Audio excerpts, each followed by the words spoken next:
The Rod Laver Arena opened in 1988 and was named after this man, the man that won 2 Grand Slams and also 3 Australian Open titles. Another man who won 3 times here is Todd Woodbridge. Todd, thanks so much for speaking to me today. Obviously, we'll get on to the Australian Open and what this place means to you in just a short while. But first of all, Dubai. You've played there before, but it was many years ago now. Yeah, I've both places. Here at the site of the Australian Open in Dubai, I've watched it grow. Mark Woodford and I won the event in the early 90s at the very beginning.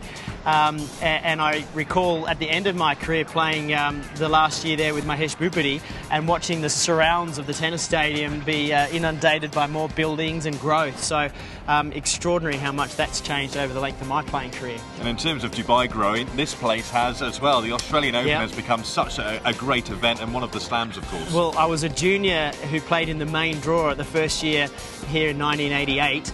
And I've watched it expand and grow. Hisense Arena and Margaret Court Arena is now getting a retractable roof, and this tournament's just gone from strength to strength, and it's amazing to see the infrastructure and how important it is to the city here in Melbourne. And what does the Australian Open have that, maybe none of the other slams have? Of course, it's such a great tennis calendar now, isn't it? But what does this tournament bring?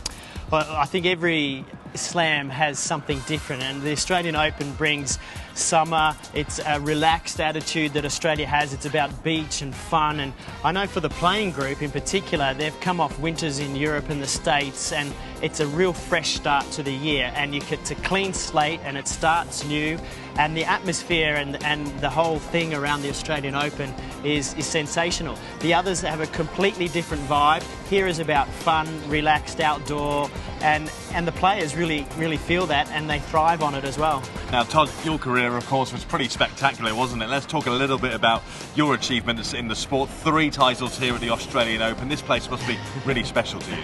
Well, I think winning a national title is amazing. Of course, I couldn't do it on my own. I needed Mark Woodford to be able to do that with as well. But this was my first Grand Slam in doubles in 1992 with Mark Woodford, and so to win something like that is just a bit of a dream come true, and that was the start of an amazing Grand Slam record for the both of us. 3 doubles titles for you here at the Australian Open, 9 Wimbledon titles. Has it sunk in yet, your achievements in the sport? Because they really are remarkable, aren't they?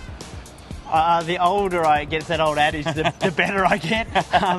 I think I know when I go back to Wimbledon now and I look at 9, and I think it was 10 finals over 12 years, and to be healthy, both without a cold or an injury of any kind, and be able to come back and play every year well, I look back at that and go, that was pretty special. I don't know how that happened. It's 2 more titles than Federer and Sampras, who both have 7, of course, at Wimbledon. So 9 is pretty good. Todd, thanks for your time today, and it's great to speak to you here at the Australian Open. Thank you. Great place to be.